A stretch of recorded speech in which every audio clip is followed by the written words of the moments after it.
Yo, what up, world? It's your boy DJ Morpheus live, 365 Fell for You Music. You know what it is. I'm sitting here with my man Keith Phelps, man. And first we're gonna just start talking about how you got started in music and all that, you know? Man, it's a pleasure to be here. Hey man, appreciate you for coming through, man. Man, I got started, my dad was a musician. Okay. So, and I remember him doing he was a pretty heavy gospel producer. Right. And musician, and I learned a lot of my musical foundation from him. Okay. So, That's cool. Any church you want to name or shout out real quick? Man, I grew up in Grace Apostolic Church in Indianapolis, Indiana. Okay. So how'd you get to Florida though? So crazy enough, my dad went through a couple job transfers. Okay. And by around 2008 is when we ended up settling in Florida, and we haven't really left since then. Got you. Now, I've heard you talk about your music style. You say it's audible chicken soup for the soul.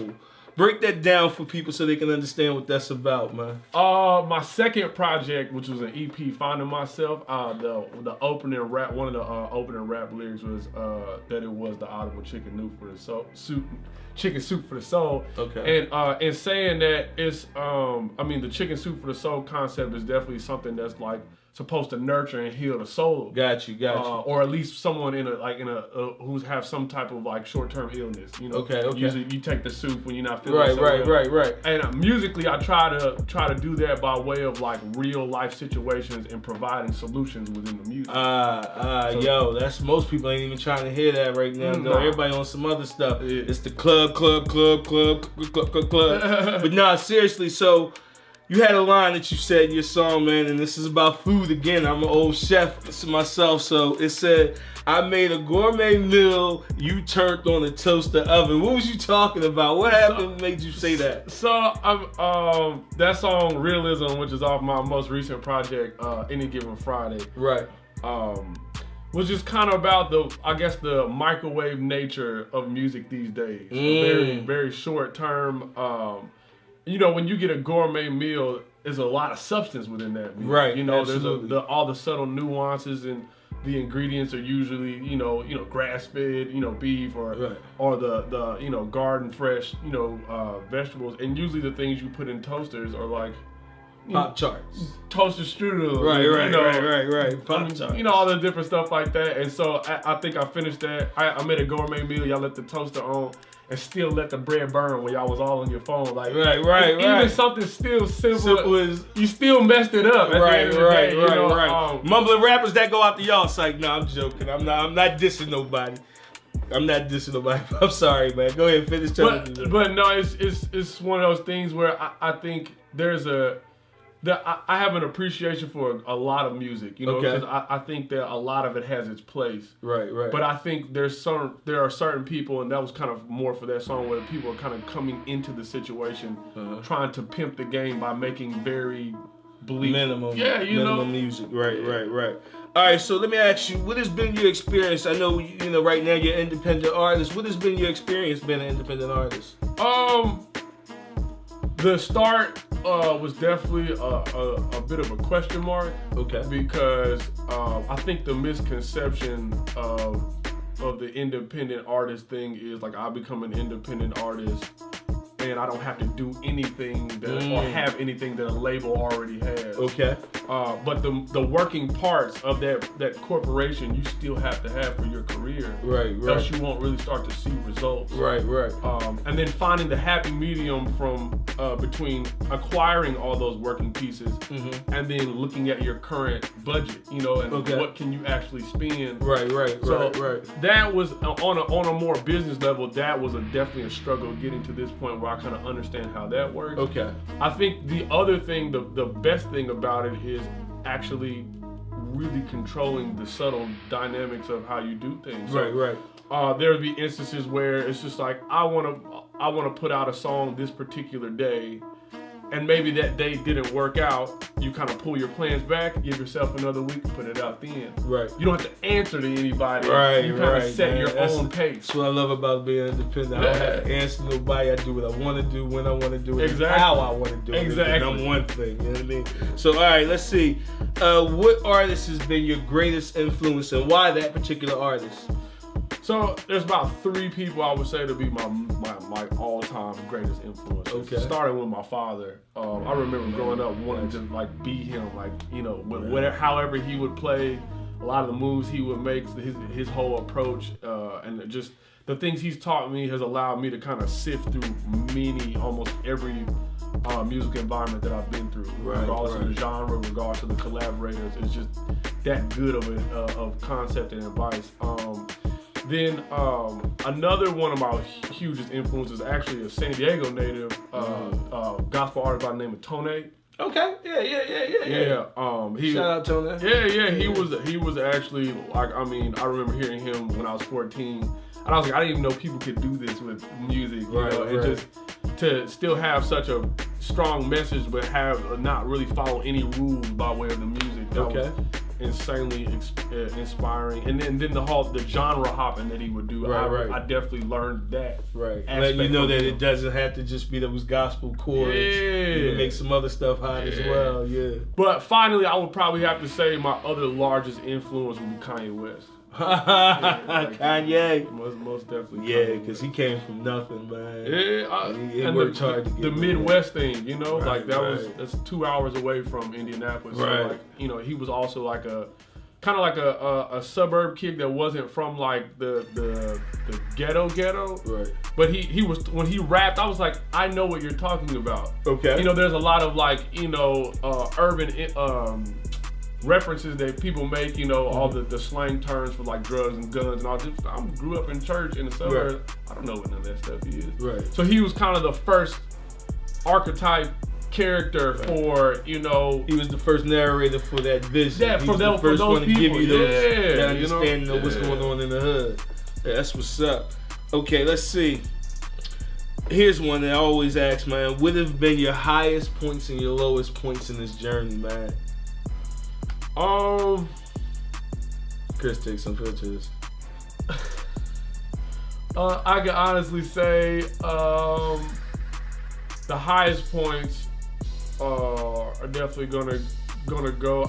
What's crazy? I've started to redefine the highest point, and within like the notable things in my career, like people would kind of define those as the highest points.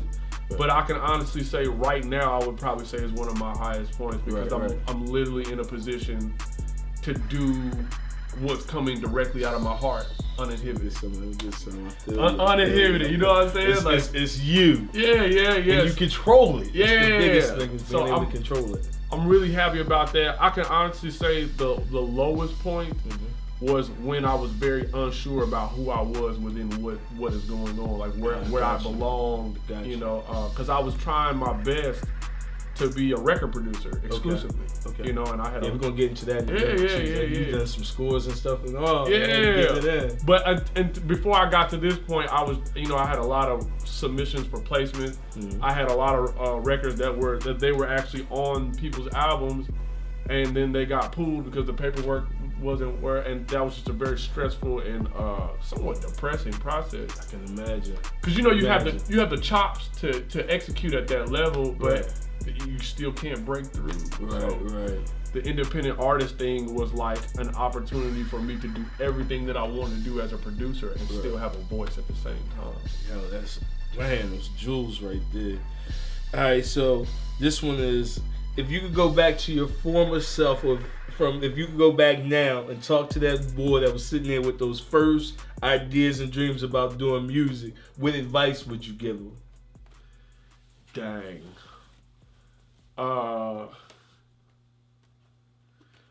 Save your money. Save your money. Yeah. I heard that. Say why? Why save your money? Because a great deal of the power is in your self-funding. So if you're in a position where you have something to pull from early, because a lot of times we figure out what we want to do and what we need to do, and then the thing comes, dang, I don't have the money right now. But if it was just always sitting and you weren't running through it and buying sneakers every week, and doing all the other crazy stuff. You had that money, man. I truly understand what you're saying there. So you know what?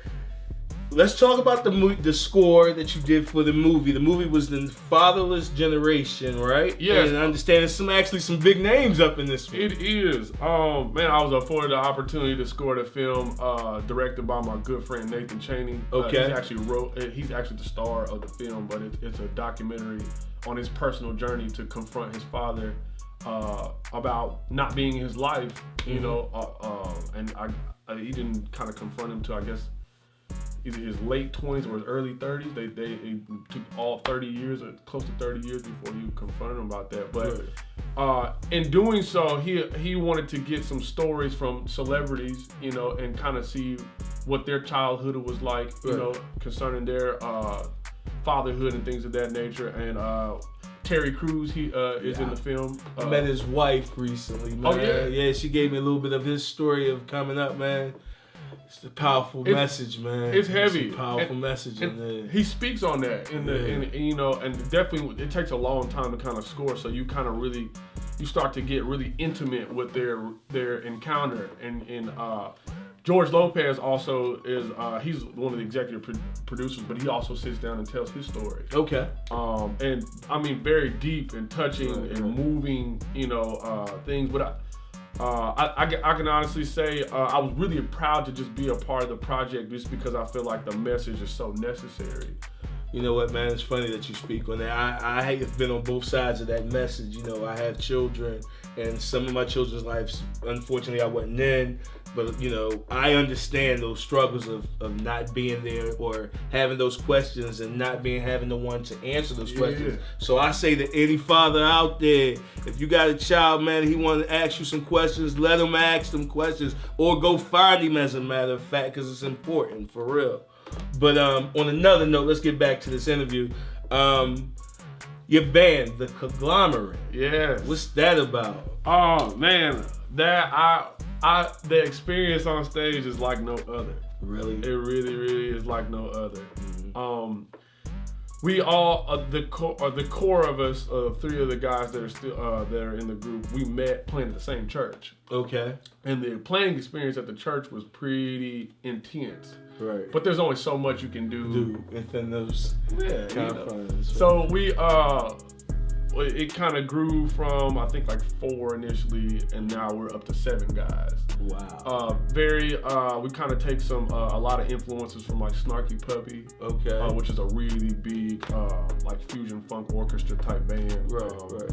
But and then we try to write a lot of music that kind of mirrors from the past. A lot of the Stevie Wonder, a lot of the Parliament Funkadelic type stuff, you know, a lot of like soulful. Lucy Collins. You know. Get it in. So, but no, I love playing with those guys. A lot of those guys actually helped me with the film score stuff. Okay. So if I needed live instrumentation, I'd bring them in and they would play, you know, on some things of that live nature. instrumentation always sounds better on everything. Yeah. That's what you see the drums over there for a reason. They there for a reason. They ain't for the season. I want real drum sounds on my song. Yeah. You know what I mean? Especially when I do my wife's music. I always like real live drums, especially a kick drum. But so what's next for you, man? You done did a score. You out here? Are you out here campaigning? What are you doing? Yes, I'm definitely out here just trying to spread the word. Probably one of the other things that is near and dear to my heart is myself and two other Indianapolis natives. We put together a cultural compilation for our home city. Okay. A lot of times when I go places, people ask me where I'm from. They're like, man, you're really good at what you do. Where are you from? And I'll say I'm from Indianapolis, Indiana. Right. And or I'll just say I'm from Indianapolis, and they're like, is that in Minnesota? Okay. And I'm like, no, it's in Indiana. And they're like, who's even from there? There was like, there's black people there. Like, and as I continue, you know, on my journey, I start to realize that there's no one that has a very obvious cultural presence from the city. Okay. Now, there are a lot of notable individuals from there, but an obvious cultural presence. So I took it upon myself with it's us up to 15 of us that participated on the project that are from the city. Cool. Honestly, I would say it's probably my biggest and most epic body of work. We've also paired a 12-minute documentary with the project. Okay. And there's also some product and apparel and things of that nature. So you getting it? I'm trying my best, man. I really That's am. what it's all about, man. But look, let's real quick tell people where they can hear your music. You know, give them all your Instagram, all that good stuff, man. Okay. You can find all my music at KeithPhelpsMusic.com. Okay. And I'm everywhere: Spotify, Apple Music, all the SoundCloud, all the places.